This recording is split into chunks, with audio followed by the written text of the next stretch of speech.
अल्हम्दुलिल्लाह नहमदुहु व नस्तईनुहु व नस्तगफिरुहु व नु'मिनु बिही व नतवक्कलु अलैहि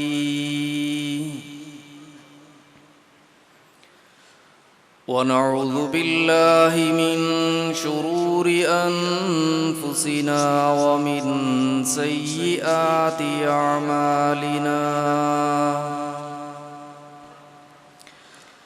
मन यहदिहिल्लाहु फला मुज़िल्ल लहु व मन युज़लिल्हु फला हादिय लहु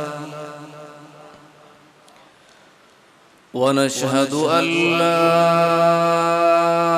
इलाहा इल्लल्लाहु वहदहु ला शरीक लहु